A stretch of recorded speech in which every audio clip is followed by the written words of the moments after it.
After a reserved black girl experiences severe bullying at her new school, no one intervenes until her father, a man with a concealed past he's long tried to keep hidden, resolves to speak out.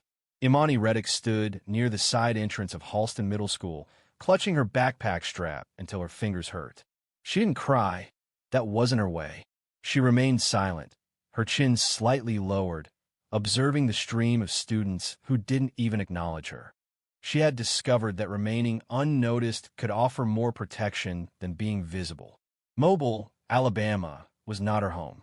Her home was Savannah, or at least it had been, that old brick apartment with the broken mailbox and the familiar smell of fried fish every Sunday. But her father insisted they needed a fresh beginning. Consequently, they were now living in a duplex with two white walls and neighbors who offered no greetings.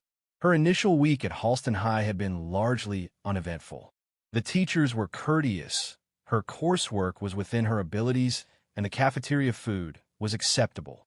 Children possessed a remarkable ability to detect subtle shifts, much like dogs identifying fear. Imani rarely spoke unless necessary. Her father often remarked that her voice carried weight, and she avoided using it for casual conversation. Her hair was styled in precise twists.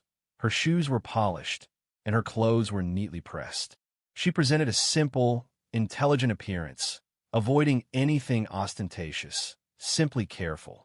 She actively avoided drawing attention to herself. However, on Thursday, attention sought her out regardless. She walked along the B Hall corridor, on her way to science class, when a tall boy with sunburned cheeks and a smug look blocked her path. "Hey," he said, tilting his head like a puppy feigning friendliness. "You don't talk much, do you?"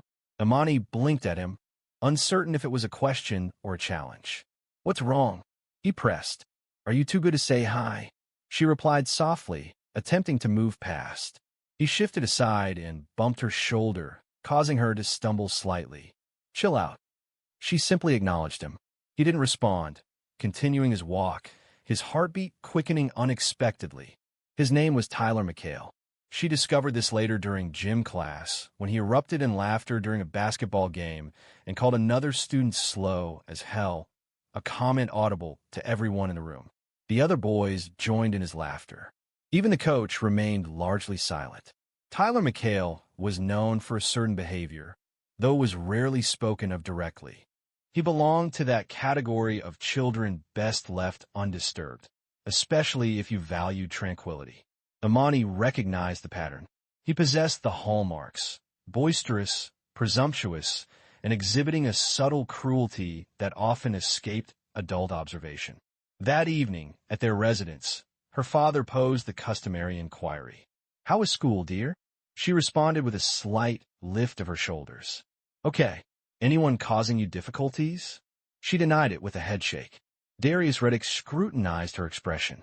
His gaze was penetrating. It didn't gloss over details. She held his gaze for a moment, then averted her eyes and began to play with her fork. "You know you can tell me anything, right?" he said. "I know." She didn't elaborate. He didn't press. He always respected boundaries. That's what he's taught her since she was little. A reserved child isn't fragile. They're simply waiting for the appropriate moment to share. Imani hoped that principle still applied. But the atmosphere of Halston was altered. This wasn't Savannah. This wasn't the neighborhood where Miss Charlene looked after her when her dad worked late, or where Mr. Jalen across the street gave her peppermints on Sundays. This place didn't feel like it had people, just moving pieces. On Friday, Tyler walked past her in the lunch line and accidentally knocked her tray sideways. Chicken tenders and mashed potatoes hit the floor. "Oh, my bad," he said with a smirk. "Didn't see you there." Some kids laughed. Others looked away. The cafeteria monitor hardly looked up. Imani crouched to gather the tray, her cheeks flushed but her expression unreadable. She remained silent, simply tidying up and moving to the rear of the queue. Tyler departed as if everything was normal. However, it was significant, especially for her. But that was only the start, and the most difficult moments were still to come. By the second week, the cafeteria event felt like an introduction. Tyler had made it his purpose. Imani didn't understand why.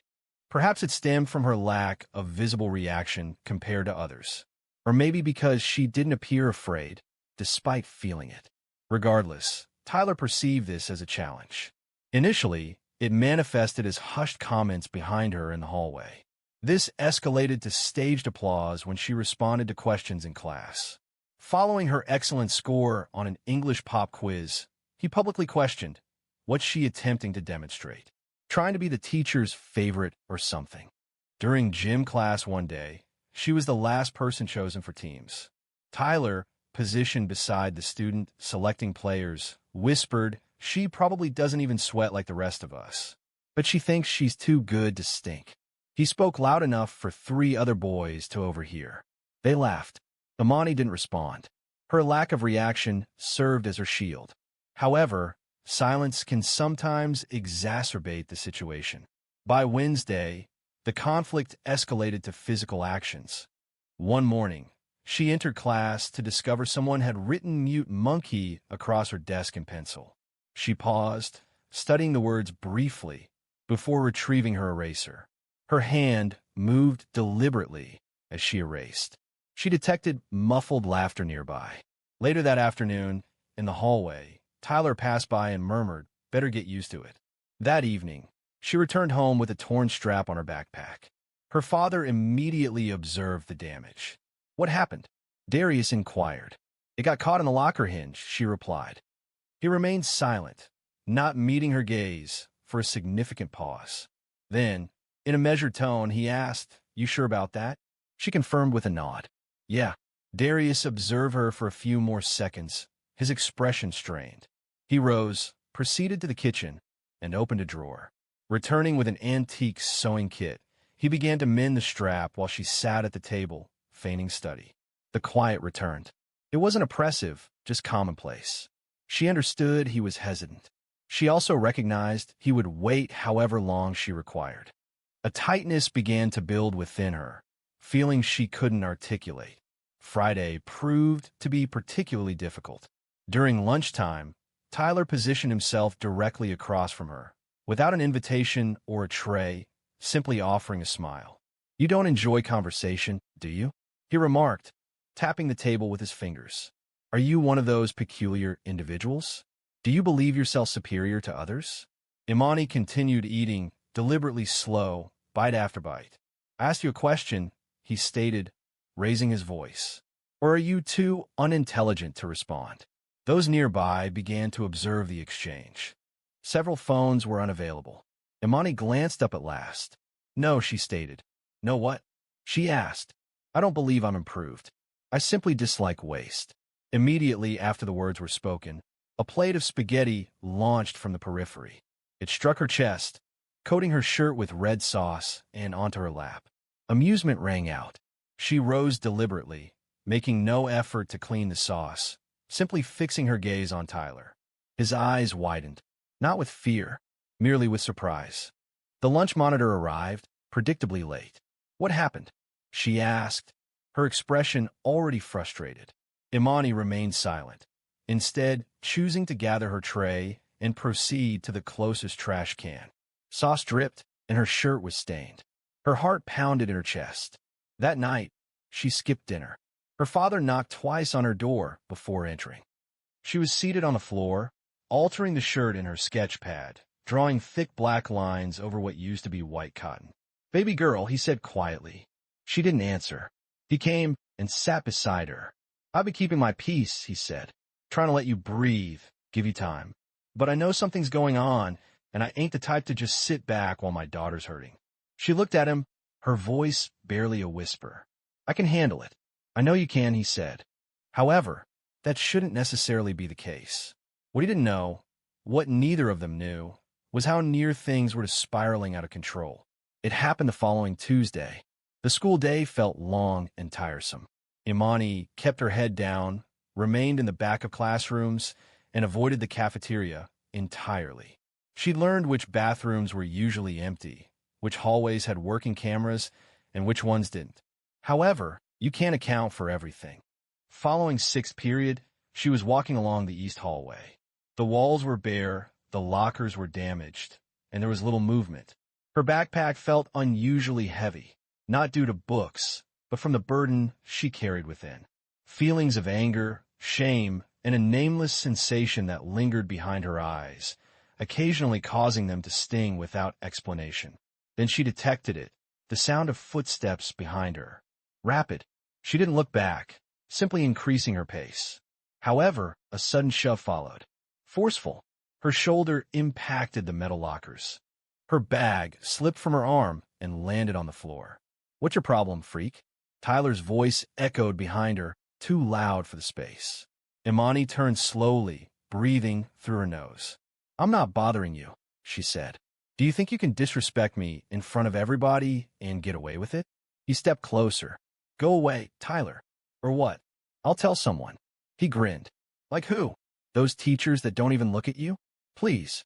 Imani didn't move, didn't blink. Tyler looked down, then abruptly reached for her backpack. She moved to obstruct him. A misjudgment. He pushed her again, this time using both hands. She stumbled. Her shoe snagged on the wall trim, and her head impacted the corner of the locker with a muted, unpleasant sound. She fell to the floor, as if her supports had been severed. A moment of stillness followed. Even Tyler recoiled slightly. Imani remained motionless. Blood began to trickle down the side of her face, a single streak across her cheek.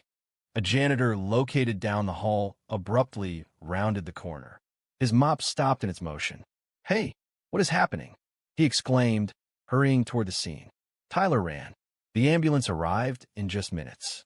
The principal appeared suddenly, with a phone in hand, a worried tone of voice, and a visibly pale expression. The quiet moment they had previously afforded Tyler had vanished. By the time Darius received the notification, Imani was already at Springdale Medical Center. A nurse informed him that she was awake but required stitches. She sustained a mild concussion and had swelling on the left side of her face. He remained silent. He entered her room, his eyes carefully observing every detail, as if committing it to memory. She appeared smaller in the hospital bed. Not delicate, merely smaller than he recalled. She turned her head slowly upon seeing him. "I'm sorry," she whispered. That was what affected him deeply. "Don't," he said, kneeling beside the bed. "Don't apologize." Her lips trembled. "You instructed me to inform you when I required your presence. I am here now," he stated. He remained still. He sat with her for hours. He barely blinked. Nurses came and went. At one point, he asked one of them, gently, how many times the school had called about incidents with Imani. The nurse looked at her chart, then looked back at him. The answer was none. He stared straight ahead after that. When they finally got home, Imani went straight to bed. Darius didn't. He sat in the dark at the kitchen table, hands folded, eyes locked on a spot on the wall. He rose, proceeded to the rear closet, and retrieved an aged shoebox. The contents were innocuous. No weapons were present. No firearms. No blades. Only a folded sheet of paper, a photograph of a man he hadn't seen in 10 years, and a telephone number penned in diminishing blue ink. He examined it intently. Subsequently, he grasped the telephone and initiated a call. "Hello?" A voice responded. "It's me," Darius stated. A pause ensued. "Didn't expect to ever hear from you. I require information." "Regarding what?" "A boy. Caucasian. 13 years old. Tyler McHale." A mobile phone notification. A moment of silence. What is the meaning of this? He had admitted my daughter to the hospital. A lengthy pause followed. Then, one day prior, Darius terminated the call. He remained motionless, suspended in quiet. A part of him, long suppressed and deeply concealed, began to react. It wasn't anger, not even aggression, simply heightened awareness. However, making a call of that nature meant inviting consequence. And once a path was opened, unwelcome elements often entered, difficult to retract. 15 years ago, Darius Reddick was recognized under a different identity. In Savannah, the name Deke commanded attention. He wasn't boisterous, nor did he act impulsively, yet he consistently achieved his objectives. His methods were subtle, a quietness that instilled unease. Debts were settled, and disappearances were understood, thanks to him. He avoided direct violence, except in matters close to him, which were infrequent. Deke didn't seek a leadership role. he shunned the public eye. He positioned himself just behind those in power, and that's where true influence resided. But then Marissa became pregnant. Marissa wasn't living on the streets. She was pursuing her education to become a nurse. She was known for her beauty, directness, and intelligence. When she informed Darius they were expecting a child, a change occurred within him. He began to contemplate his lasting impact. He thought about what his daughter would perceive when she looked at him. He worried about the number of falsehoods it would require to conceal his true identity from her. Marissa did not survive the delivery. A tragic accident occurred. A rainy night, a drunk driver. She was gone, suddenly. Without warning, Darius was left with only a 5-pound baby girl who inherited her mother's eyes. Following this, he vanished, abandoning Savannah. He severed connections, sold the vehicles, concealed the cash, destroyed the phone, and relocated to smaller towns, securing unassuming jobs and maintaining a solitary existence. For 14 years, he erased himself from view, all for Imani. However, the phone call he initiated that night, after observing her at the hospital, marked the beginning of the unraveling. The individual he contacted, Terrence Bug Nichols, was not a friend. Not really. More like someone utilized when results were needed without interference. 3 days after the call, Bug sent a message. Tyler McHale, son of Curtis McHale, was with Mobile PD. Curtis ran a side job for a while, moving product through impounded vehicles. He was caught 5 years ago, but avoided conviction on a technicality. He still wears the badge. Still corrupt. Darius considered this information. He did not desire vengeance. This was not about harming a child. Understanding that his father was a man who abused his authority to manipulate people was a different matter. It suggested Tyler was acting aggressively because he's avoided repercussions. Someone had instilled in him the belief that there would be no accountability. This ignited a deep anger within Darius, an anger he hadn't felt in a considerable time. He drove across town that night. He parked a few blocks from an old warehouse by the train yard. He knocked once, then twice slow. Bug answered. His face appeared older. His body seemed thicker, but those eyes, still cold. Thought you were out for good. Bug said. I was. Bug gestured for him to come inside. So what changed? Darius looked around. Metal shelves, old crates, a faint hum of radio static in the corner. I need to scare somebody. Bug raised an eyebrow. Scare. I want the message to land, but no blood. Bug chuckled. That ain't your usual style. I'm not that man anymore. Bug looked at him for a long second, then nodded. All right, I got someone who owes me. Real discreet. Ex-military. Now works security. He will leave a note they will remember. No threats. No harm. Just presence, Darius stated. Bug grinned. You want to haunt the man. Precisely. 2 days later, Curtis McHale returned home to discover his front door slightly ajar. Inside, nothing was stolen. However, every drawer had been opened, and his framed awards were placed face down. A single Polaroid photo rested on his recliner, an image of Curtis from 5 years ago, hands cuffed, head down, flanked by officers. On the back, a simple sentence. If anything happens to my child again, yours is next. Curtis failed to report the incident. He understood the protocol. This was not something you concealed. During that same week, Tyler ceased attending school. There was no official notification. No farewell. Imani observed his absence, but remained silent. She returned to her classes, head held high, quiet, but no longer concealed. However, Darius recognized that revisiting the past doesn't always allow it to settle.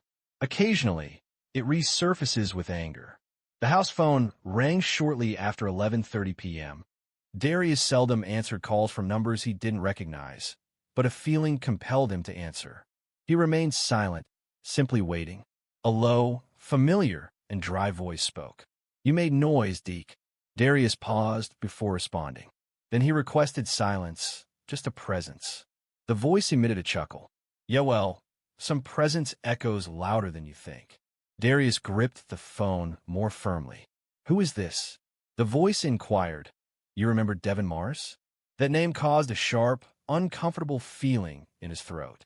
Devin Mars had previously worked as a problem solver in Savannah.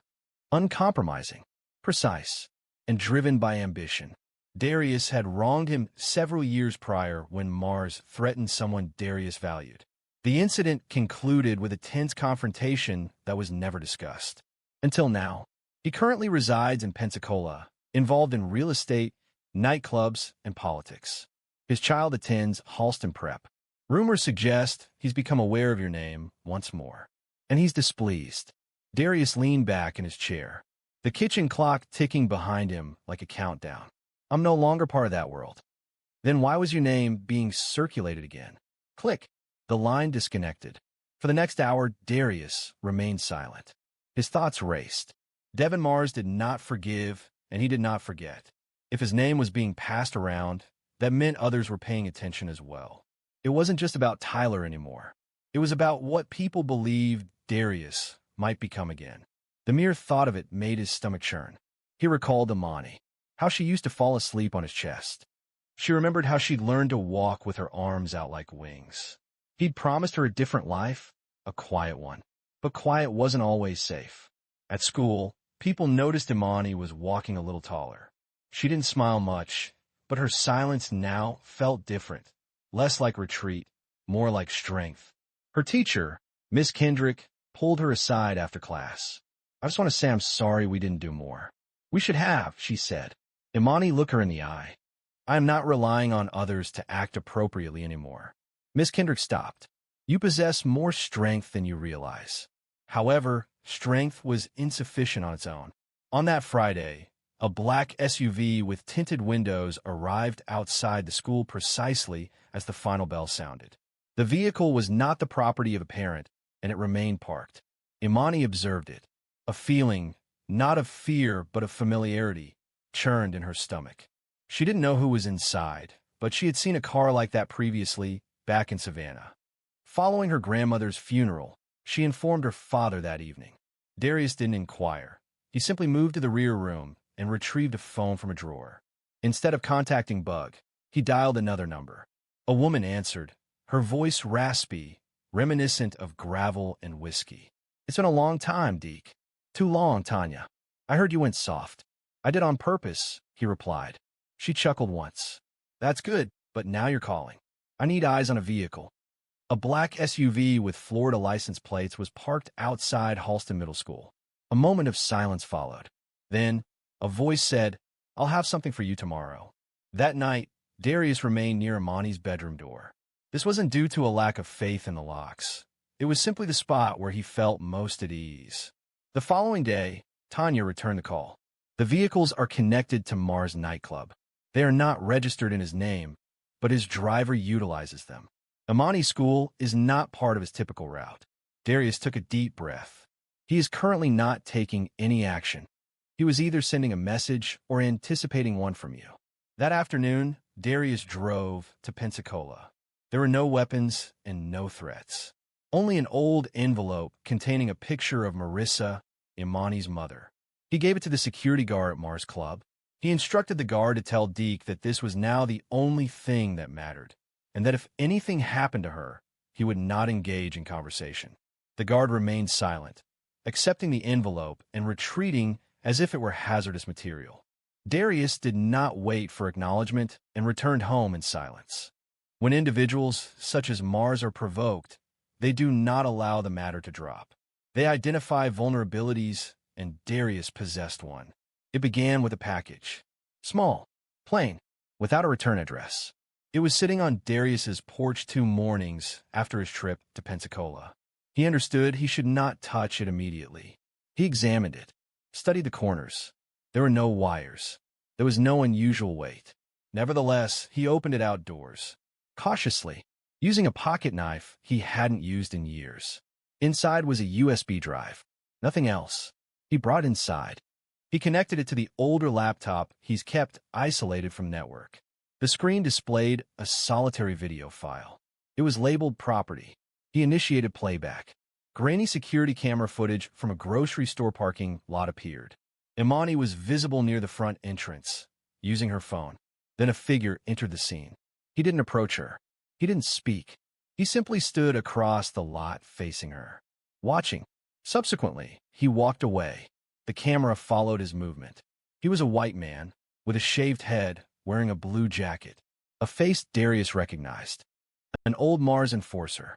Still alive, it seemed. No warning had been given. None was necessary. The meaning was unmistakable. We could contact her whenever we pleased. Darius shut the laptop and remained motionless for a considerable time. Afterward, he entered the bathroom and studied his reflection. He no longer resembled Deke. The beard was flecked with gray. His hands appeared heavier than before. Yet something within him, something cold and sharp, remained untouched. He picked up the phone and initiated one last call. "It's important that they all be present," he stated.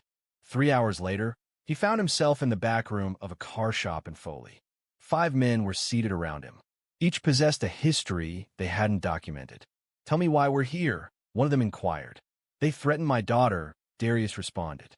There was no request for verification. His delivery wasn't challenged. "They intend to intimidate me into submission, but I've remained silent for 14 years. That's sufficient." "So what's the plan?" Darius asked, leaning forward. "We avoid direct confrontation. We pursue the underlying causes. Every man Mars is connected to is exposed. We illuminate them. Their records, their deals, their back channels. We leak everything." "You trying to destroy him?" Darius stated.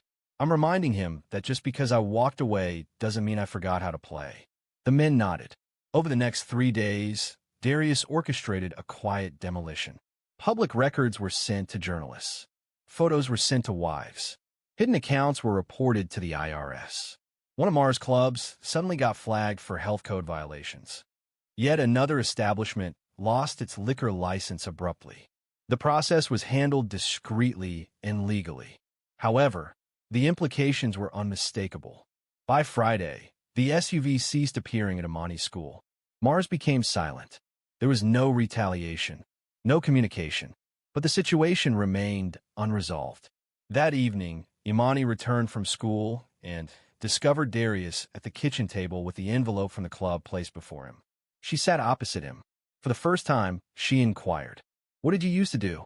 He regarded her for a prolonged period. Then he responded, "I engaged in actions I regret, actions that instilled fear in people, actions that ensured our sustenance." She acknowledged this slowly. "And now I'm striving to become someone different." She paused. "But you reverted to those actions to safeguard me." "I reverted to protect you from those who disregard the established guidelines. Not out of desire, because it was necessary." She remained silent for a moment. "I wish to no longer experience fear," she stated finally. He reached across the table. "You're not anymore." They remained seated for a while. As evening approached, no elaborate words were needed. It was a moment of shared understanding between two people. The following week at school, Imani offered to read her essay in English class. Her voice was steady.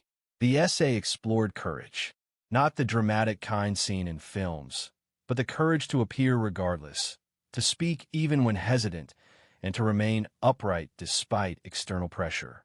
Following the class, Ms. Kendrick offered a subtle smile, conveying a sense of pride. Imani returned the gesture, a quiet but genuine expression. Darius understood that peace achieved in this manner invariably demanded a price. He only hoped he had paid sufficiently. Spring arrived in Mobile Sutley that year. The trees bordering the schoolyard became vibrant and lush, and the days extended slightly. It had been nearly 2 months since Imani had last seen Tyler McHale's face. She never learned precisely what had transpired with him. Speculation circulated. He transferred schools. His dad took a leave. His family relocated. However, no one provided verification, and Imani had no desire to inquire. Her attention was now directed elsewhere. When Northwood High School announced the annual student-led assembly, Ms. Kendrick urged Imani to participate, to do more than simply attend, to speak. Initially, she felt unsure. However, something within her changed. A form of understated bravery emerged. It wasn't boisterous or flamboyant, but resolute, much like herself. Consequently, she registered. On the day of the event, as her name was announced, the gym grew almost silent. Teachers leaned forward. Students ceased their whispers. Imani walked to the podium with her hands at her sides. Her notes were folded in one pocket, untouched. She surveyed the crowd. Rows of students who had once laughed at her now ignored her or simply averted their gaze. And she began. My name is Imani Reddick. A few months ago, I wished no one would know my name. I didn't want to be noticed. I believed that staying quiet would keep me safe. She paused, but silence doesn't always guarantee safety. Occasionally, it merely renders you unseen by those who could offer assistance. It was painfully obvious to those who intended harm. Several people looked my way, and some averted their gaze. I experienced bullying.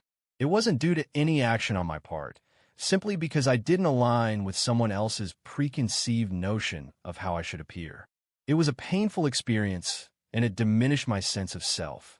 She briefly looked towards the back of the gym, where Darius stood partially obscured, with his arms crossed, observing her. However, I realized that silence does not equate to strength. Understanding when and to whom it's important to speak. That is strength. I believed I needed to manage everything independently. I was mistaken. She averted her gaze, then returned her attention upwards. I now have an advocate for me, not simply offering verbal support, but demonstrating tangible assistance. And I want every person present to acknowledge this, particularly those who have felt as I once did. You are not obligated to face challenges alone. The initial response was silence, a pause where the words resonated powerfully and truthfully. Then, a single clap broke the stillness. It was followed by others, until the room was filled with applause. Imani moved forward without a smile. It wasn't necessary. Her words carried the impact. Following the assembly, several students came to speak with her. They were subdued and showed deference. Many simply expressed their gratitude. Others offered their apologies. A few inquired about spending time together. She paused, considering her response. That evening, back at home, Darius prepared grilled chicken on the patio. The aroma of charcoal and sweet onions filled the air. Imani sat close by, her knees drawn to her chest, observing the dancing flames. Did you truly mean what you expressed? Darius questioned. He flipped the meat once. Then he glanced at her. Your mother. She used to speak like that. Imani smiled. You think she'd be pleased? I know she would. A silence followed. She'd also say I'm allowing you to mature too quickly, he added. Imani laughed once. You sort of are. He chuckled. I suppose we're both learning. Later, as the sun dipped behind the houses, they sat in quietness. Not the kind they used to carry around like armor. This quietness was different, lighter. Imani didn't require her father to be flawless. Her need was simply for his presence. And Darius, acknowledging all he had done and all he had concealed, understood that safeguarding her didn't invariably involve burying the past. Occasionally, it meant accepting responsibility for it, so she wouldn't have to. Existence rarely offers a complete escape from sources of pain. Yet it provides a choice. Remain silent, or voice your truth. Walk independently, or accept another support. Imani opted to speak, and Darius chose to listen. This is how they found healing. As a united front. If this story resonated with you, please subscribe to see more. Each story we share explores authentic choices, real people, and the resilience needed to progress, regardless of your beginnings. Mr. Braddock, the calculus teacher at Eisenberg High in Elkhart, Indiana, made a light-hearted gesture, singling out the janitor for amusement in front of the class. However, when a man calmly approached the board and solved the problem with unexpected skill, the room fell silent, fundamentally altering the school's perception of him. This occurred during fourth period on a Thursday, a typical day at Eisenberg High where students often watch the clock more than the lesson. Mr. Braddock had a certain reputation. Known for his sharp wit, impatience, and sarcastic remarks, he was a figure who evoked tolerance rather than affection. The classroom felt stale. Equations covered the whiteboard. A subtle scent of eraser dust and old sneakers permeated the air. Phones lay hidden beneath desks. A few students feigned attention, while others gazed out the window. Then, an event occurred, altering the classroom's atmosphere dramatically. While Mr. Braddock wrote another derivative on the board, a quiet squeak drifted in from the hallway. The janitor was close by, mopping just outside the classroom with his characteristic slow, steady pace. Braddock stopped speaking, looked toward the door, and gave a slight smile. Suddenly, he turned to the class and indicated the hallway. "Look who's here," he said. "Tell me, do you think you can solve this one?" He struck the board with his marker, mimicking a game show challenge. A ripple of laughter followed, not loud, but the type that makes you subtly adjust your posture, unsure of its appropriateness. Mr. Braddock smiled knowingly. "Come on, Lamar." Lamar Dorsey, a 52-year-old janitor, stood in the hallway, holding his mop. The familiar blue uniform, clean but faded, was on him, displaying L. Dorsey embroidered above his chest pocket. He remained still, showing no reaction. His gaze swept across the room. Then, deliberately, he entered. A mop rested against the wall. Several students straightened. Some anticipated a clever remark or a sudden departure. Perhaps a jest or simply a walkout. However, that didn't happen. Instead, Lamar proceeded to the front of the room. "You mind?" he inquired quietly, indicating the board with a gesture. Braddock raised his brows. "Be my guest." Several phones silently emerged from backpacks. One girl whispered, "Is he serious?" But nobody interrupted Lamar.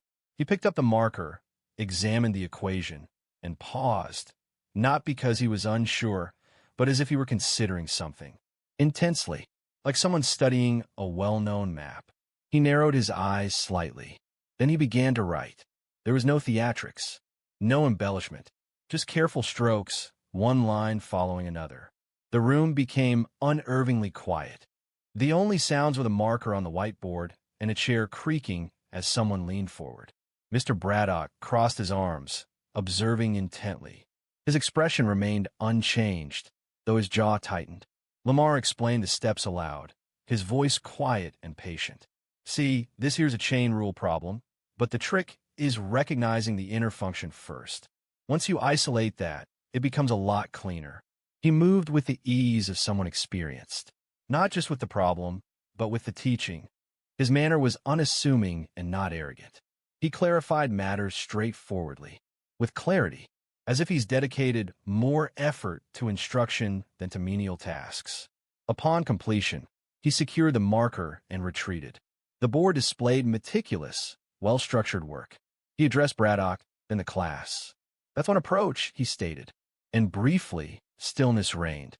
A junior student in the rear murmured. He understood it correctly. Mr. Braddock remained silent. Not instantly. His mouth parted a little, but no words emerged. The silence became more pronounced than any joke he could have delivered. Lamar nodded politely and retreated to the door. He gathered his mop. There was no applause, no self-promotion, only that quiet assurance, as if he hadn't just dramatically altered the room.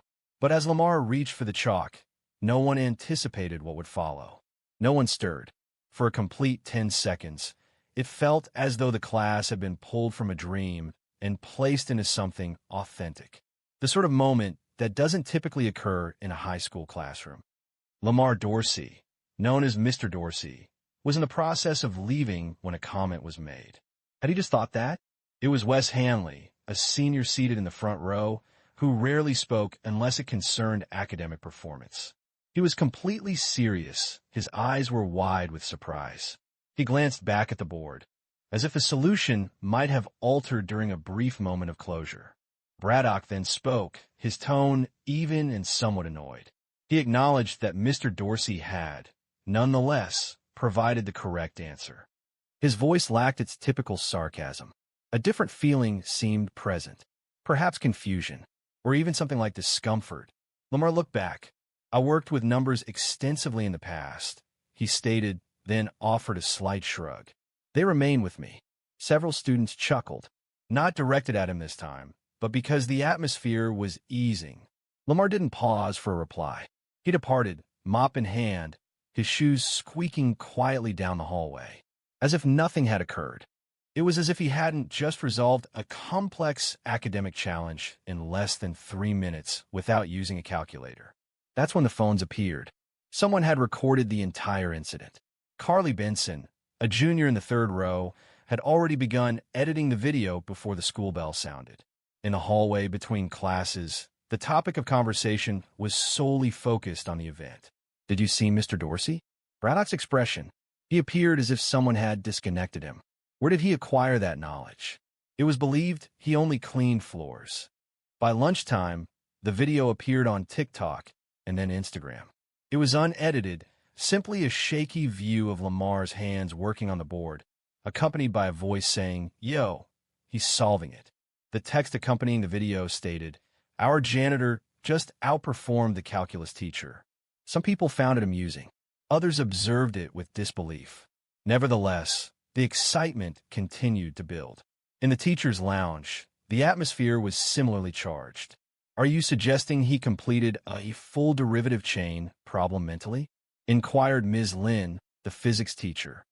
She had paused mid-bite of her sandwich, and so did he, muttered Mr. Crane, the English teacher. Didn't use notes. Didn't even pause. It was like muscle memory. Braddock was at the corner table, seemingly grading papers. He remained silent. However, Principal Everett spoke. He had been at the school for 6 years. It was surprising that no one knew he had an academic background. People shook their heads. Few people really knew much about Lamar. He arrived early. He left late. The floors were always clean. Light bulbs rarely failed within a day. The man worked in silence. However, he was no longer simply the man behind the mop. Down the hallway, a group of students waited near the janitor's closet.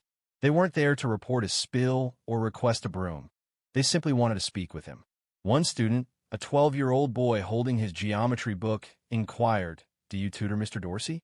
Lamar blinked. "I haven't in a long time," he replied. "You should," the boy suggested. That was a kind thing to say. Lamar chuckled, but it wasn't unkind. "I'm simply astonished." During the third period the following day, Braddock's demeanor had changed. He refrained from making jokes. He didn't call on students arbitrarily. He spoke with his gaze directed at the board, his voice more subdued than normal. It wasn't voiced directly, but it was obvious to all. Following the class, Wes approached him.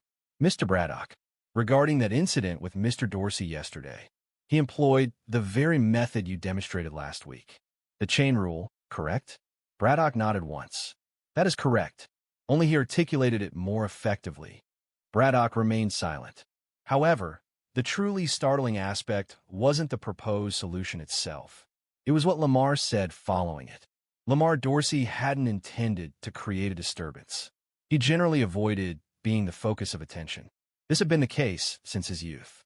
Consequently, when students began congregating near the maintenance closet simply to converse, or when teachers directed extended glances his way in the hallways, he felt uneasy. He lowered his gaze and continued with his regular activities.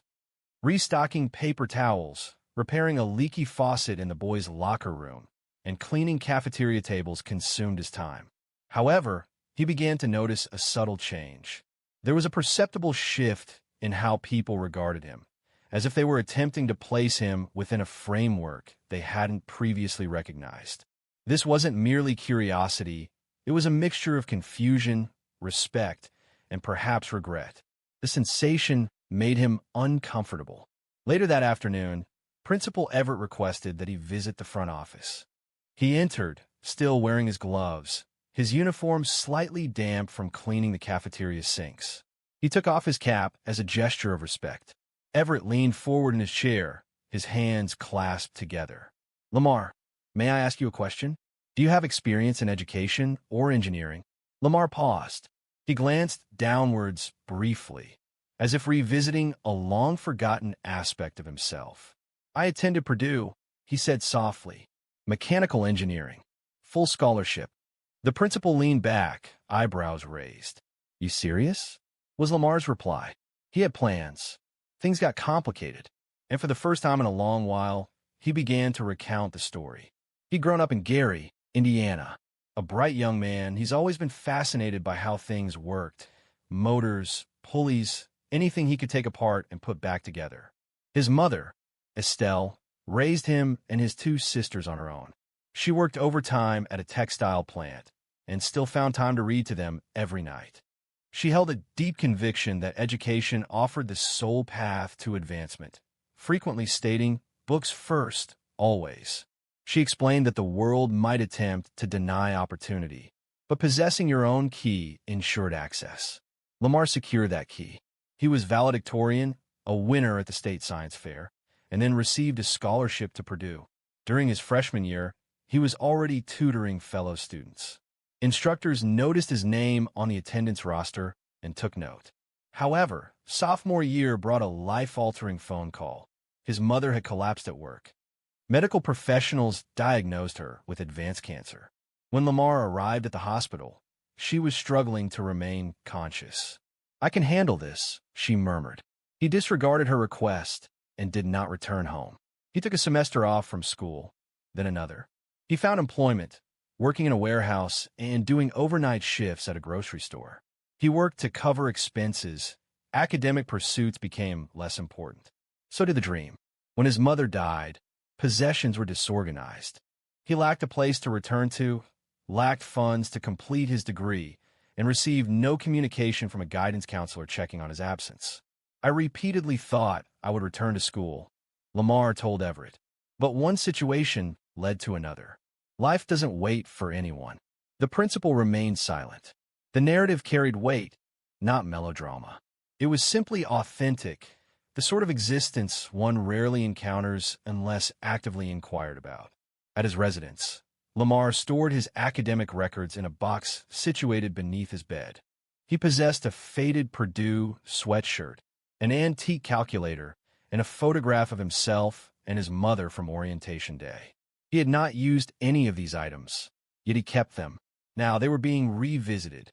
That evening, he was seated on the rear steps of his modest apartment complex. The sky was dusky, with a stillness punctuated only by the distant murmur of vehicles. He drank tea from a metal thermos and gazed into the distance. It had been years since he's considered calculus. It had been a while since his last tutoring job, before he left school, and now it reappeared, like a familiar face at his door. But a single choice threatened to undo all his efforts. While in college, Lamar had vowed to take a brief respite, stabilize his family situation, and then complete his education successfully. However, life rarely follows plans, particularly those founded on hope. Following his mother's passing, Lamar went back to Gary, attempting to rebuild. His sisters were still in high school, struggling to manage. Bills accumulated on the counter. The landlord demanded rent, and no one from Purdue contacted him to inquire about his disappearance. He accepted any available work. He worked as a stockroom loader, a janitor at a strip mall, and provided overnight security at a shipping yard. Anything that provided sufficient income to pay the electricity bill. His education receded further and further from his immediate concerns. Initially, he would occasionally contact the university to inquire about reapplying and transferring credits. Forms were sent to him. He completed them. However, he didn't mail them.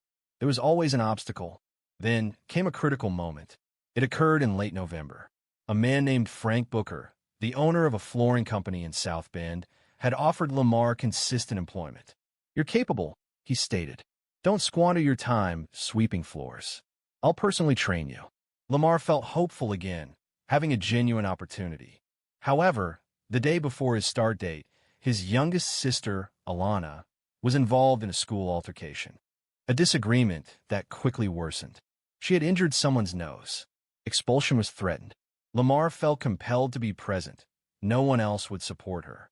Consequently, he missed his first day at the flooring job. Frank reassigned the position to another person. And that was the end of it. An opportunity was lost. He relinquished his pursuit of dreams and instead prioritized stability. Years passed indistinctly. He moved from town to town, holding various jobs. He maintained a clean record and avoided legal issues, simply focusing on survival. Quietly, when he reached Elkhart in his early 40s, he wasn't seeking a fresh start. He simply wanted a reliable income. The school district provided benefits. Summers were peaceful.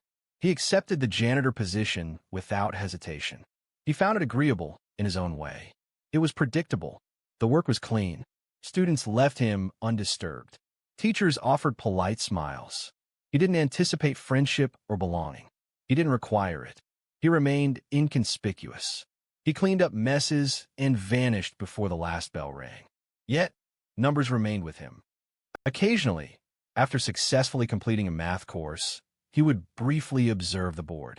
He'd see a formula and mentally solve it.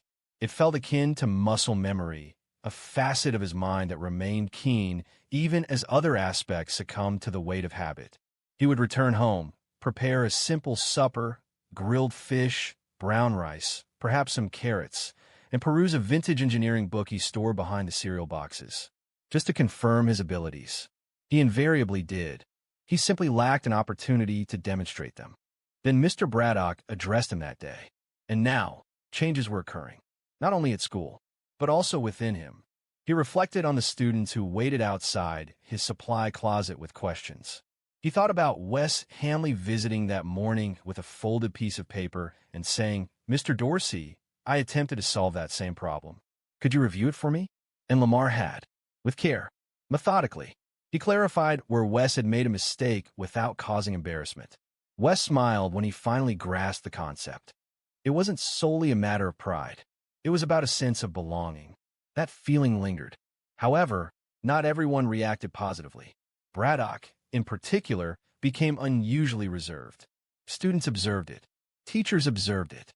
The experience of being surpassed by someone he hadn't previously considered a significant figure in front of his class clearly affected him. He didn't respond aggressively. Instead, his responses became more abrupt, his tolerance diminished. Any mention of Lamar in the lounge was swiftly redirected. He was not accustomed to being overshadowed, especially not by someone who had been unknown to him until now. But life held one more surprise, and this one brought him back to mathematics. The video didn't remain within Eisenberg High. It spread beyond. It began with a local student page reposting it, accompanied by the caption, "When your janitor turns out to be smarter than your teacher." Then it appeared on a regional education forum. By the weekend, it had spread across state lines. People online were astonished. They weren't mocking Lamar, they were impressed. He explained it with greater clarity than my college professor. Someone should give this man a classroom and a chalkboard, not a mop. It's a reminder that you never know someone's story. By Monday morning, Lamar had no idea any of this was occurring. He didn't use social media. He still had a flip phone. When he arrived at work, the first thing he did was repair a jammed paper towel dispenser in the girls' bathroom, just like he always did on Mondays. But something felt different. Conversation stopped as he passed. Students nodded, not out of duty, but with an unusual sense of respect. Some even smiled, as if meeting him for the first time. "Hey, Mr. Dorsey," a girl called out as he neared the library. "You're kind of famous now." Lamar chuckled quietly. However, when he rounded the corner, Wes Hamley was there, accompanied by two other students. One held a calculus book. A problem was indicated, marked in pink. "Would you mind going through this with us?" Wes asked. Lamar looked around, seemingly confused. "You got a free period?" Someone inquired. We made time. And so, in the hallway, surrounded by lockers and science fair posters, Lamar sat down on the floor with three teenagers and guided them through a multivariable equation. Step by step, line by line. He didn't lecture them. He engaged with them. It wasn't boisterous or extravagant, but a significant moment unfolded. Further down the hallway, someone recorded the incident. Lamar wasn't informed. He likely would have disapproved. Returning to the office, Principal Everett was speaking with a member of the local school board. Affirming the information, she stated, "Lamar Dorsey. He's been with us for 6 years. No, he's not faculty. He's a custodian." She hesitated, then responded, "Well, I wouldn't describe it as unorthodox. I'd say it was overlooked." Simultaneously, in the teacher's lounge, Braddock was reviewing an email shared by a parent containing a link to the now viral video. He closed the laptop without watching it. That afternoon, Everett called Lamar back in, offered him a seat. Lamar stayed standing. "I've got a request from the board," the principal said. "They want to know if you'd be interested in running an after-school tutoring program. Small group, voluntary, just a trial run." Lamar didn't answer right away. "You'd be paid, of course," Everett added. "This isn't about changing your existing responsibilities, but rather expanding them." Reflecting on the skills he still possesses, Lamar glanced at his hands. They were calloused, clean and worn. I haven't taught in a long time, he stated. You haven't ceased to know, Everett responded. Lamar raised his gaze. There was no strain evident in the man's tone, only a straightforward suggestion. I will consider it, he said. That evening, he retrieved the aged cardboard box from beneath his bed. It contained the Purdue sweatshirt, the transcripts, and the orientation photo. He hadn't touched it in years. He spread everything out on the table. The paper had yellowed slightly. The edges were curled, but the words remained. That was the nature of knowledge. It didn't fade. It simply waited. He didn't need to become popular online. He didn't care about the views or the comments. But knowing he could still make a difference resonated with him. However, while some were impressed, others were not pleased by his growing recognition. As Lamar gained more recognition, the school environment started to change. This transformation initially manifested in the student body. Those who previously ignored him in the hallways began to greet him. Some even sought his assistance with homework during class breaks. Within 2 weeks, a small group of students had informally established what they termed Dorsey sessions. After school, they would gather in the library, notebooks ready, concentrating as Lamar elucidated ideas with a surprising clarity that everyone acknowledged. Soon, teachers noticed.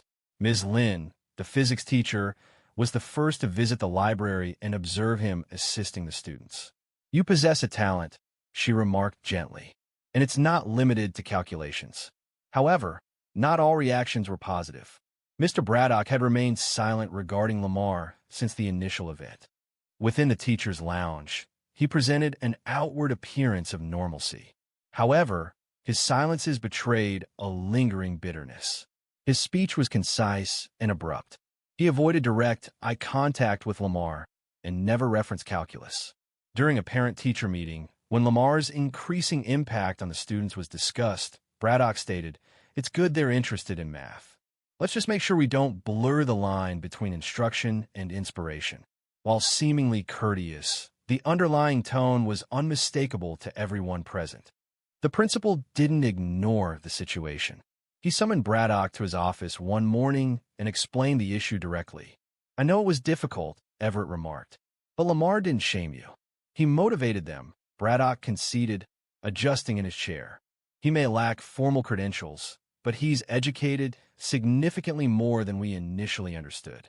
And crucially, he's connecting with students in a manner that we haven't been able to." Braddock started to speak, then stopped. There was little to add. Lamar continued with his established schedule. He didn't request an official position. He didn't desire any preferential consideration. However, when Principal Harding suggested a small payment to continue the tutoring sessions, he agreed. The motivation wasn't financial, it simply felt appropriate. Consequently, he began carrying a small binder. Within it were pages of problems, blank worksheets, and notes he'd written by hand. During breaks, he'd sit in the back corner of the cafeteria and jot down formulas from memory, sometimes acknowledging a student who'd call out, "Hey, Mr. D." One afternoon, Carly, the student who filmed the original clip, approached him near the vending machines. "Did you ever want to be a teacher?" she asked. Lamar paused before replying. "I want to build things. Teach later, maybe, but life had different ideas." Carly responded, handing him a new mechanical pencil. "I think you're doing both now." He smiled. "Thank you." However, beneath this pleasantness, there was underlying tension. Some parents had begun contacting the school. While the response was largely positive, a single, anonymous concern reached the board. The question raised was whether it was appropriate for a janitor to tutor students within the school. Concerns were also voiced regarding his certification and background checks for instruction. Everett addressed the matter promptly. He is a district employee and has not acted inappropriately. It was suggested that if genuine concern was the driver, a direct conversation with me would have occurred. He did not inform Lamar about the complaint. Nevertheless, Lamar sensed a subtle tension present. Some individuals seemed unsure how to perceive him now that he no longer blended into the periphery. Then, one afternoon, Braddock took an unexpected action. He entered the library during one of Lamar's tutoring sessions. He observed silently from a distance as Lamar explained integrals to a group of 4 students. After roughly 10 minutes, he approached. "Do you mind if I sit in?" Braddock inquired. Lamar looked up. His expression remained unchanged. He gestured toward a chair. The students laughed, just enough to lighten the moment. Braddock smirked. For once, it wasn't mean. They sat together that day, saying little, but it was a start. Lamar Dorsey wasn't interested in titles. He had something else in mind. It wasn't about proving anything anymore. For Lamar Dorsey, standing at the whiteboard in the library with students gathered around, it was never about redemption or revenge. He wasn't trying to impress anyone. He didn't seek recognition. He simply showed up for them, the kids, the ones who reminded him of the boy he once was.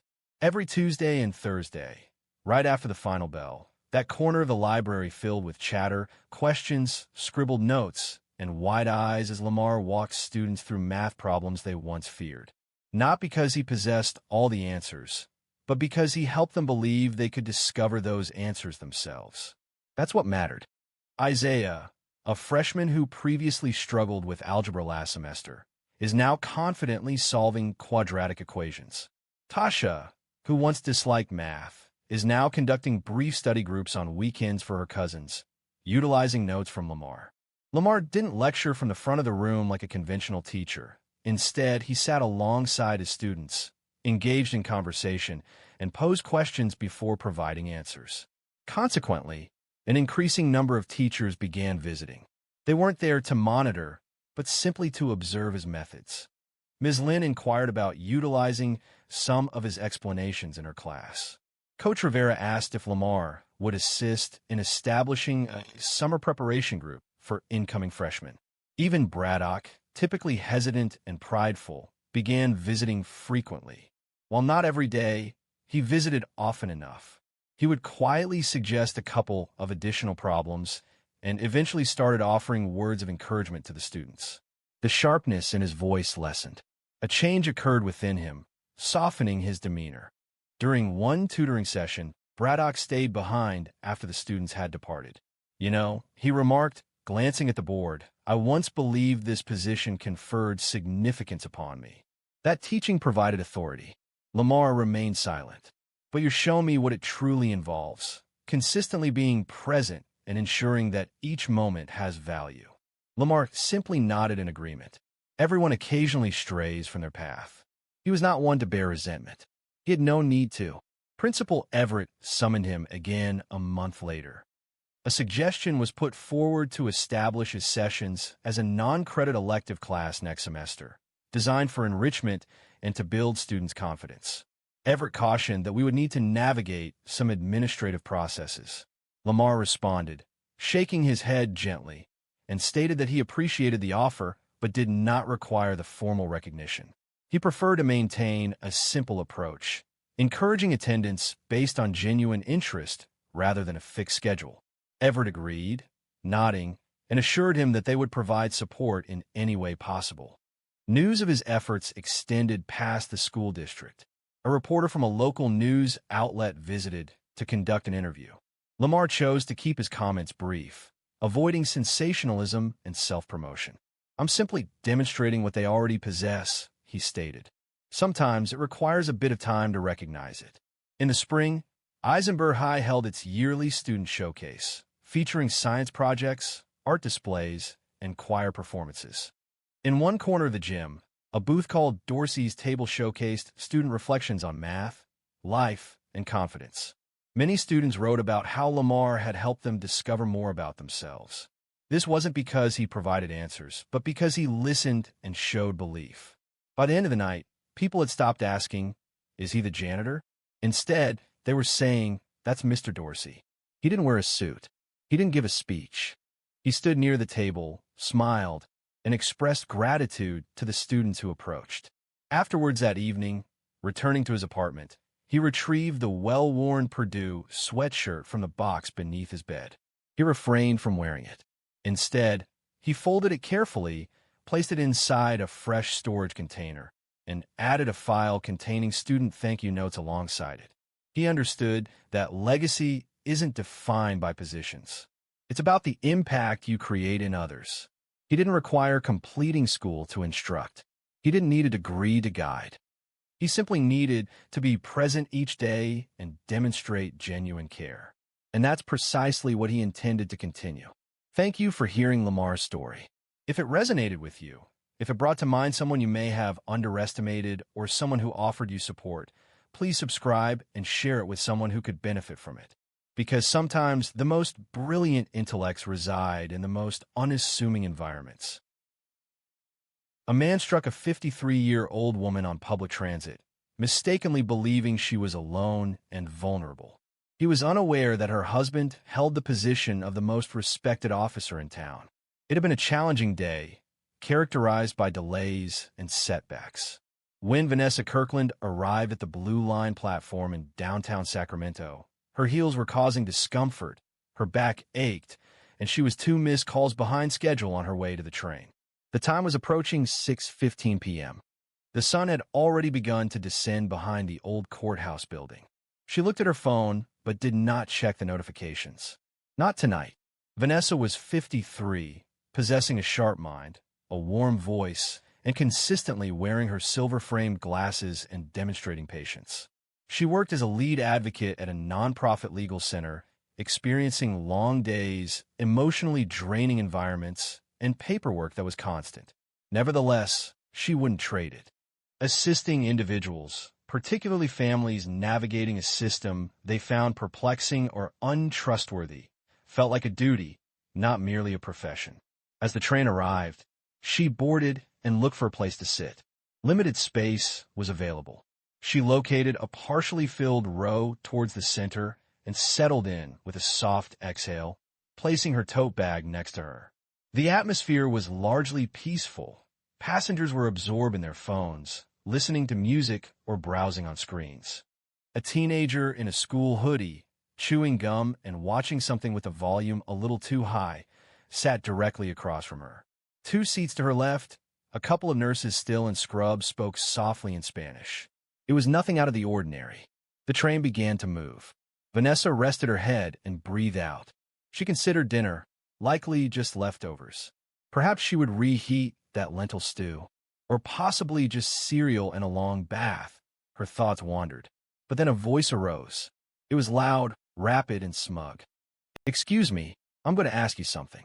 She didn't move at first, just opened her eyes slowly. Across the aisle, a man had gotten on at the last stop. Mid-20s, tall, wiry, and loud, wore a sleeveless hoodie and had headphones around his neck. He was looking straight at her, grinning. Vanessa blinked once, didn't say a word. He leaned a little closer. "I'm serious. You're sitting up here as if you're running for mayor." Wearing a complete church ensemble, I observed her. A nearby teenager chuckled softly. The man visibly straightened, seeming to relish the attention. "You must be going somewhere important, ma'am," he stated. She remained silent. Adjusting her glasses, she maintained a dignified posture and subtly turned her head toward the window. However, he wasn't finished. He began pacing with deliberate, measured steps down the aisle, gesturing at various passengers. "People like her," he declared, "always act as if they are superior. Sit straight, avert your gaze, and remain silent." It seemed as though others judged us harshly. People began to notice. A woman near the front briefly looked back before quickly averting her gaze. A young man behind Vanessa subtly reached for his phone. Vanessa felt no surge of panic. Years of practice had taught her to remain composed during confrontations. She recognized this behavior, a display of confidence fueled by the desire for attention. A man who felt more powerful when others appeared diminished. She spoke calmly. "You should take a seat." Her voice was even, neither raised nor trembling, simply resolute. The man paused. He paused, appearing hesitant. Then, he tilted his head. "Oh, are you giving orders now? Do you have a badge or something?" Vanessa remained unmoved. "No, but you're embarrassing yourself in front of a train full of strangers." His smile briefly wavered. Then he moved closer, too close. However, the atmosphere in the car shifted. People were observing now, more than previously. There was tension, certainly, but also a sense of anticipation, as if everyone was awaiting the next development. Vanessa remained still, her gaze fixed on him, her hands resting in her lap. He smirked. You got a mouth on you. Let's see if you talk like that when I'm a little closer. But he didn't know who he was addressing, and he was about to discover that the hard way.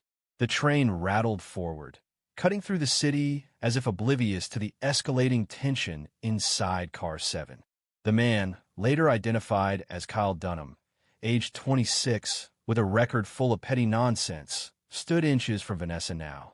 A subtle aroma of malt liquor and mint gum emanated from his breath. He lowered himself, observing her with the gaze of a child studying a motionless doll, anticipating her to break eye contact first. She remained steadfast. You're one of those strong, independent types, huh? He expectorated. Always got something smart to say when there's people around to protect you. But you on your own now, sweetheart. Vanessa released a barely perceptible sigh, the kind intended to convey disappointment, not weariness. I'm not on my own, she stated. Kyle surveyed the surroundings with a flourish. Oh, who has you back, then? He called out, raising his voice. Does anyone among you want to come and save Grandma over here? He paused. No, I didn't expect so. The word grandma stung more than he anticipated, not because of her age, but because of the implication behind it. It suggested she was diminished, that women aged and became invisible, useless, laughable, something to ridicule, not to honor. Nevertheless, she remained composed. You're embarrassing yourself, she stated gently. That's what bullies do when they are afraid. Kyle appeared startled, freezing in place. How do you know my name? He demanded. Vanessa subtly shifted forward, her voice remaining composed. You mentioned it earlier, on the phone, prior to boarding the train. That was a deception. He denied having done so, but her statement unnerved him, prompting him to question what else she might know. You're crazy, he mumbled. Vanessa turned back toward the window, not in a dismissive manner, but as if he were insignificant. This was the catalyst. Kyle's pride couldn't withstand the rejection. The audience had fallen silent. His performance was unsuccessful, and a bitter expression tightened his features. Finish speaking now? He demanded. All that talking, and now you're afraid? Vanessa remained silent, so he gently nudged her shoulder, a clear indication that this was no longer a verbal exchange. A sharp intake of breath came from the rear of the vehicle immediately. Vanessa raised her gaze slowly, maintaining her composure and silence. Kyle, she stated, this is your final opportunity to take a seat and depart with some measure of self-respect. Kyle's thoughts had vanished. He was consumed by anger. Humiliated, vulnerable, and needing to regain command, he struck her. The sound was distinct, a smack of skin against skin. Her glasses moved slightly. Her head tilted a little due to the impact. Exclamations arose, escalating into a commotion. People stood up. Phones appeared. A voice called out from the rear. Vanessa simply blinked, then remained still. She carefully straightened her glasses, neatly arranged a strand of hair behind her ear, then fixed her gaze directly upon him. You have just committed a significant error. Kyle hesitated briefly, his hands still raised, his breathing now shallow. Who do you think you are? He asked, his voice softer. She inclined her head. You'll find out soon enough. Two rose back. The young man who had been quietly recording rose and walked to the rear of the car. He had observed something in her eyes, something unyielding, not fearful. It prompted his movement. A voice murmured, She's important. I believe she's someone. Another voice followed. Is that the chief's wife? That's the police chief's wife. And now Kyle was hearing the murmur. What? He said. No one answered, but the mood in the car shifted. It had gone from outrage to recognition. This wasn't just a woman on a train anymore. This was somebody. Vanessa stayed still. Her cheek stung. Her hand trembled just a little in her lap. But she didn't let it show. Instead, she reached for her phone, opened a text, typed 5 words, call me when you can.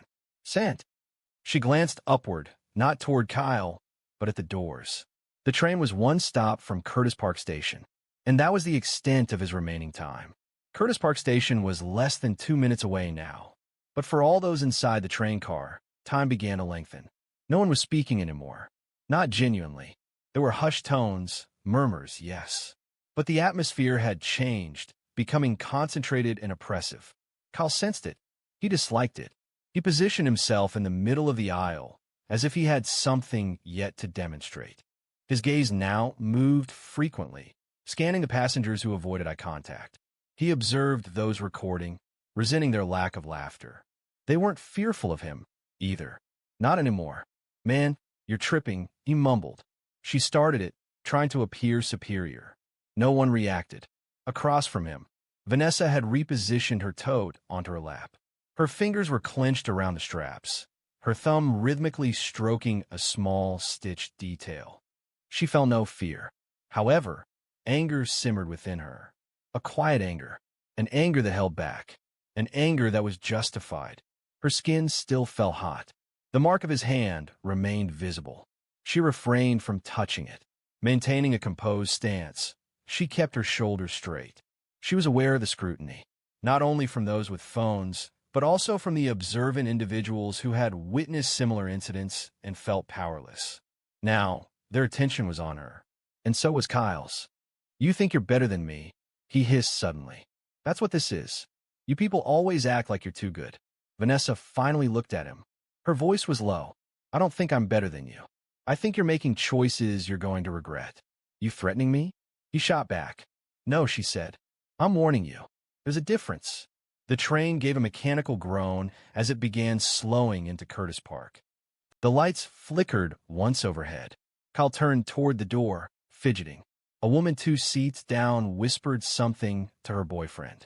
He nodded subtly, moved his hand into his jacket pocket, a badge, an off-duty officer merely awaiting the signal. And then Kyle turned back one last time. "You ain't nothing but a loudmouth in a skirt," he spat. "Nobody gonna save you." And with that, he reared his hand back again. But this time someone moved. Not Vanessa, not the off-duty cop. A man, tall, with a beard and still wearing a dusty construction vest from work, moved quickly from the rear of the car. He seized Kyle's wrist as he started to swing and pulled it down forcefully. "Try that again, and I'll break your arm," the man stated, his voice calm but menacing. Kyle attempted to free himself, but was unable to. The man's grip was stronger and more resolute. "Finished?" he inquired. Kyle swore, recoiled, and stumbled toward the opposite wall of the train. He appeared like a trapped creature, snarling more from panic than from any sense of dignity. Vanessa rose. It wasn't sudden. It wasn't theatrical. Just even. She surveyed the car, noting the woman with her phone, the young man in the hoodie, the child in the back feigning disinterest. Then she looked at Kyle. "I won't file charges for what you just did," she stated, her voice clear enough for everyone to hear. "But someone will. Someone invariably does. And when they do, I hope it's recorded." The train emitted a hiss as the doors opened. Curtis Park Station. Light flooded in from the platform. There, on the platform, accompanied by 2 plainclothes officers, stood Darius Kirkland. He wasn't wearing a uniform. It wasn't necessary. He wore a black button-down shirt and slacks, and his expression was stern and intense. He boarded the train.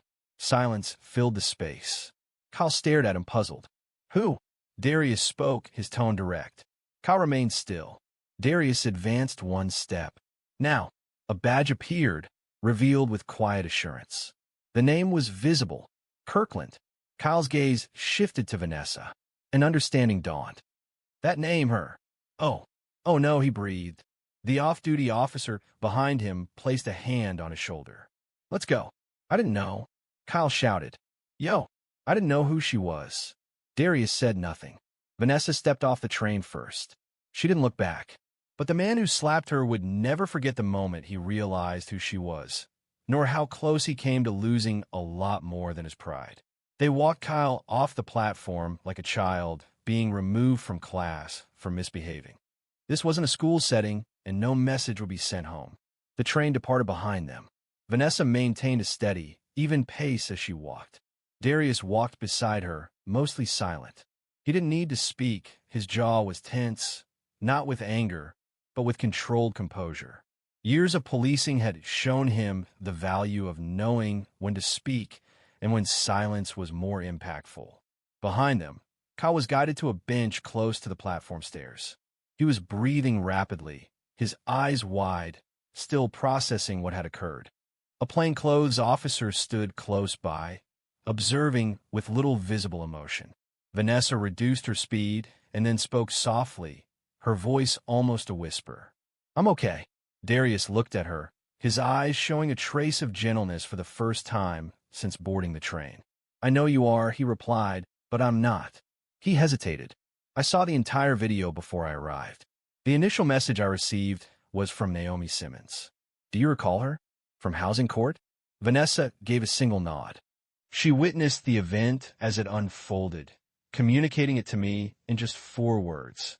Is this your wife?" Vanessa released a sigh that mingled amusement and weary comfort.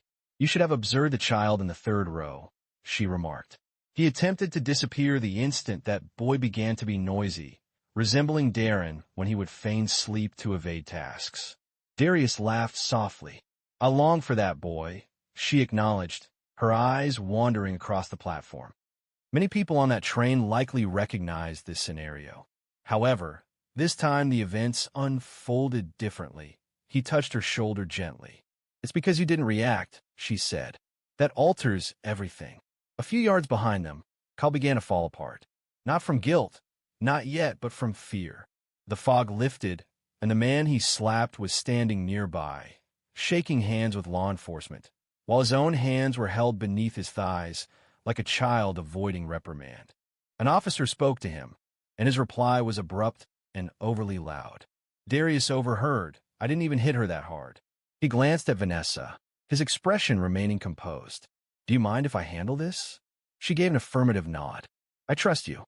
Darius then proceeded back toward Kyle, his steps deliberate and controlled, as if approaching a speaker's platform rather than a bench. Kyle sat up straighter as he noticed Darius's approach. "Yo, look, I didn't know who she was, man. I didn't know she was, like, married to a cop. I believe she was simply just what?" Darius interrupted. "Tell me." Kyle's mouth opened, but he didn't speak. Darius sat beside him, maintaining a comfortable distance. "You thought she was merely a woman. Alone. An easy target." Kyle's lips tightened, seeking an explanation. "She was speaking her mind." "No," Darius responded, his voice calm. "She was demonstrating composure. That's not a common sight, is it? I didn't harm her in that way, though. You made contact with her. You placed your hands on her. Before an audience. Recorded on camera. And then there was another attempt." Kyle scanned the area, as if searching for support. But the platform was empty. There was no one to assist him. No one ever did for people like Vanessa. "That was intentional," Darius stated. "You're fortunate because she's extending understanding that others wouldn't. But don't misinterpret that as a sign of vulnerability." Kyle lowered his gaze. His earlier arrogance diminished to a smaller form. The inflated self-assurance had vanished. He appeared more like a boy now, lost, tired, and suddenly very aware of how much worse things could have been. "What's going to happen to me?" he asked. "That depends," Darius said. "Right now, you're being detained. There's an outstanding warrant on you for a missed court date from 3 months ago." Kyle's mouth dropped open. Unrelated, but not forgotten. Darius stood up. "And later?" "That depends on what kind of man you decide to be when you walk out of holding." He turned, not waiting for a reply, and returned to Vanessa, who was now seated close to a column, eyes closed in a brief moment of quiet. However, the complete story wasn't finished, and its full impact hadn't completely arrived. At least, not yet. They didn't depart the station immediately. Vanessa had taken a place on the lengthy metal bench beside the wall, sheltered by the weathered Curtis Park sign. She sat straight, legs crossed at the ankle, and her hands were finally relaxed. A stillness had returned, the type often present after a disturbance. Darius stood a short distance away, holding a phone to his ear and speaking softly. Vanessa couldn't discern his words, but she understood his demeanor. It was the voice he employed when rectifying another's blunder.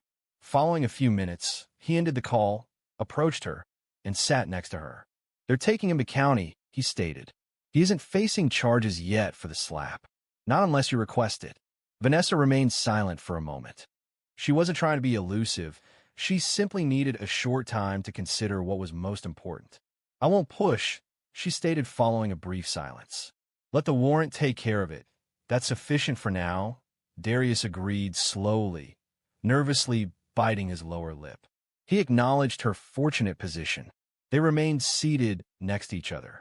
People passed them on the platform, some offering curious looks, some murmuring as they recognized her from the videos already in circulation. Vanessa had experienced widespread online attention previously. However, nothing like this. Typically, the shared content consisted of excerpts from her addresses at city forums or housing events. Previously, a video of her embracing a woman who had recently won a child custody case had garnered thousands of likes. However, this situation was different. Now, she was the woman on the train, and her face, still faintly marked where Kyle's hand had landed, was circulating across timelines and news feeds in real time. She anticipated the consequences: comment sections, opinions, outrage, and debate. Some might describe her as a hero. Others might perceive her as lenient for not responding in kind. Still others would likely seek to place blame. Darius broke the silence. "Remember that speech I gave last week?" He began. "About dignity, public space, and consequence?" She replied, "Yes, I was in the front row." He continued, "I said every citizen deserves to move through their city without fear. That is the baseline, not the luxury." She nodded. He went on, "When I said that, I was thinking about everyone. Children walking to school, grandparents catching the bus, teachers, nurses, grocery clerks. I hadn't been thinking about you," she acknowledged. "I know," she said gently, "and I regret that I hadn't." Vanessa turned to him. "Please don't do that." He lowered his gaze. "You shouldn't have been in that situation." She offered a brief laugh. "Do you believe I haven't faced worse?" His eyes rose. "I've lived 53 years in this skin, Darius. On this earth, in this body. I've been followed, yelled at, disrespected, dismissed, and talked over. It simply so happened they were recorded." He showed no smile. Yet, he seemed to grasp the sentiment. "You've always been stronger than I remarked. "No," she replied. "I'm simply more experienced." A train whistle echoed as a train arrived at the station. A different vehicle, different travelers, the same city. A young woman in scrubs drew near carefully, her gaze shifting between them. "Excuse me, Mrs. Kirkland?" she inquired. Vanessa turned. "Yes, I just wanted to express my gratitude," she said, "for the way you manage him, for maintaining your dignity." Vanessa rose, offered her hand. "What's your name?" Rosa replied, "I'm a nurse at St. Joseph's." "You had a long shift?" Vanessa nodded. "You take care of people all day?" "Thank you." Rosa appeared taken aback by the courtesy. She offered a small nod and departed. Darius rose to stand next to his wife. "Let's go home." But Vanessa didn't move immediately. She glanced around the platform one last time, observing the train tracks, the benches, the signage, and the flow of people as if nothing had occurred. It felt as if time had restarted. "I'll ride the train tomorrow," she stated. "Are you certain?" "Yes. And the following day. And the day after that. I refuse to be silenced simply because someone is unfamiliar with me," Darius said, placing a gentle hand on her back. However, as they departed the station, neither of them realized the extent to which this moment would affect those beyond the train car. This became clear when the news broke. By the time they arrived at their home in Southland Park, Vanessa's phone had received more than 20 notifications. Darius had received a significant influx of communication. Friends, journalists, colleagues, and individuals they hadn't spoken to in years suddenly recalled their contact information. She chose not to respond to most of these inquiries. The incident had already been reported in the local news by 9 p.m. One news source titled their report, "Community Leader Assaulted on Light Rail. Suspect Apprehended at Station." Another opted for a more dramatic headline: "Slap on the Train Sparks Debate Over Civility and Race." However, the video clips were the content that spread most rapidly. A 16-second vertical video, filmed by someone sitting 3 rows back, captured Kyle's words. "This is our Lance." It showed the slap and the subsequent moment where she met his gaze, appearing unaffected by his action. Within hours, the video surpassed 100,000 views, then 200, and finally 500,000. Each comment offered an opinion. Some praised her composure, Others questioned why no one intervened earlier, and predictably, some found fault. Daria was sitting on the bed's edge, looking at news articles, her jaw tight. Vanessa entered from the bathroom, her face freshly washed and her hair wrapped. "You should put that away," Vanessa said. Daria looked up. "I keep reading these comments. People analyzing what you should have said. What you didn't say.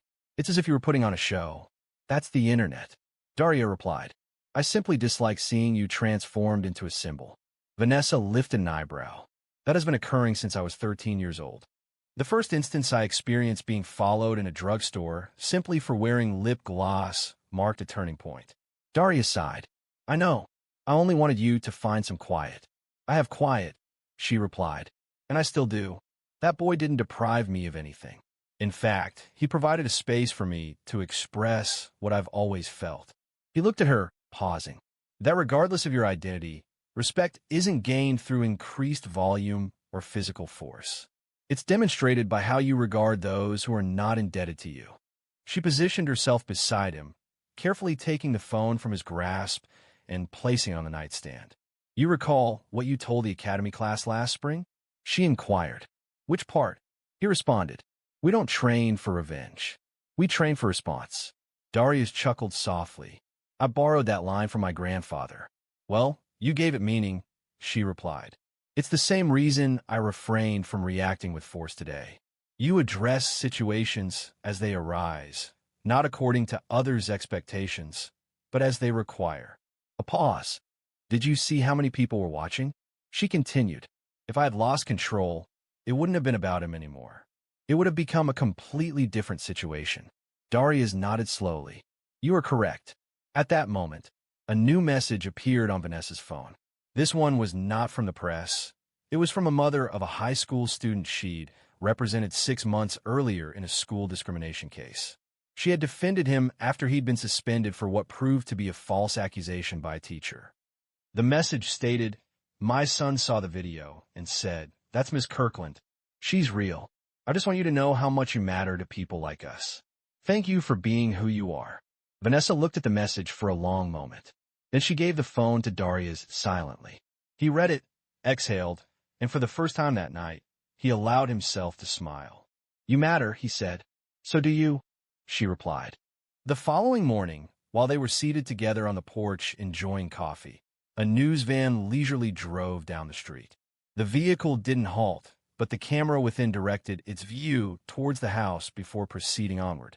"I suspect today will be more eventful than anticipated," he remarked. "I believe every day is," Vanessa replied. She rose, stretched, and retrieved her tote bag near the door. "Are you going out?" he asked. "Yes. They require my presence at the center. We have eviction hearings scheduled for this week. I will not be absent due to someone being unable to accept a woman speaking directly." Darius also rose. "Desire a lift?" She offered a smile. "No, I will travel by train." She observed her intently for a moment. "Are you certain?" "I want to be visible. Identical seat, identical time. Because I'm not the one who requires anonymity." However, as Vanessa resumed her schedule, the events that transpired on that train continued to resonate far beyond the station, impacting dinner conversations, classrooms, news organizations, and homes throughout the nation. Following those initial moments, video recordings of Vanessa Kirkland were shared across newsrooms, courtrooms, break rooms, and barbershops. The incident generated discussion in locations that seldom addressed individuals like her, middle-aged, black, composed during pressure, unaffected by disorder. Podcasts featured it. Community forums offered perspectives. National broadcasters attempted to contextualize it, as though it conformed to a predetermined narrative concerning race, gender, and power. However, the situation defied easy categorization. That was its compelling quality. Despite everything, Vanessa consistently took the same train, often securing the same seat when available. Whenever someone recognized her, they would offer a nod or a quiet expression of gratitude. On one occasion, an elderly gentleman approached her to simply state, "I witnessed what occurred. I'm showing my granddaughter." I told her, this is how one maintains composure during a crisis. Vanessa, however, wasn't seeking acknowledgement, That's what made her actions so meaningful. She had navigated hardships previously. The difference was that the world hadn't been documenting it.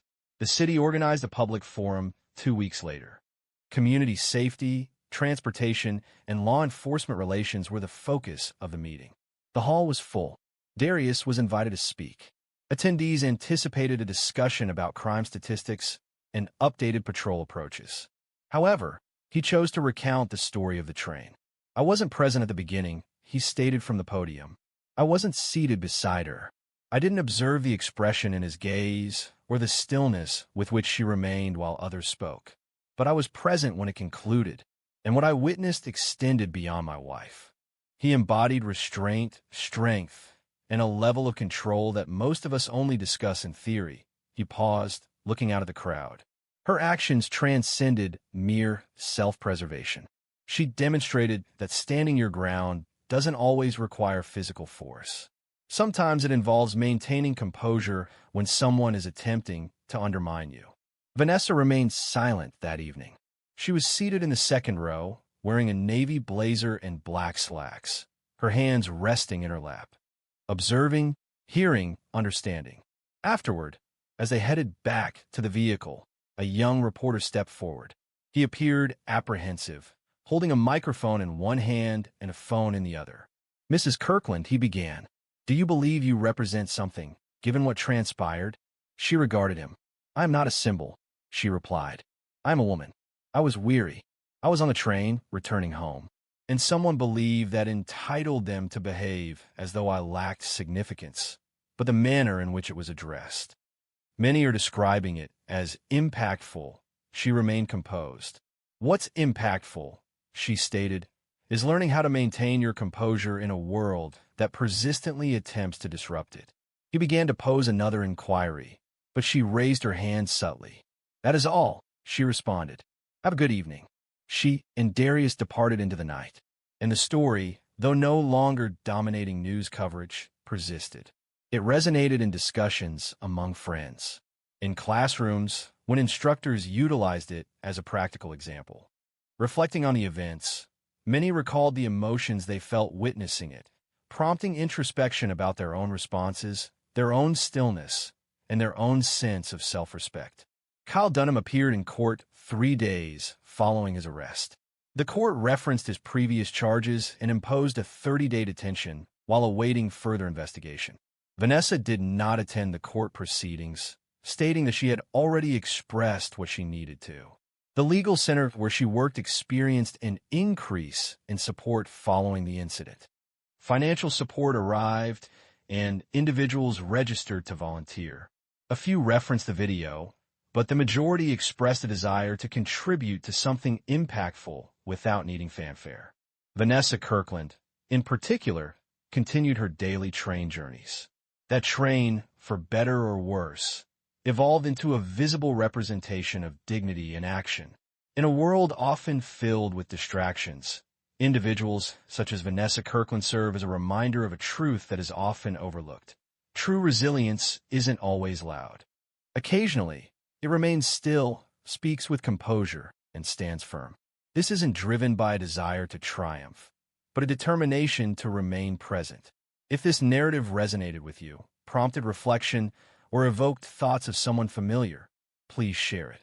Subscribe for further authentic stories similar to this one, highlighting how quiet strength can be more impactful than force and justice can manifest in unexpected ways. Remember, you never know who you might encounter on the train.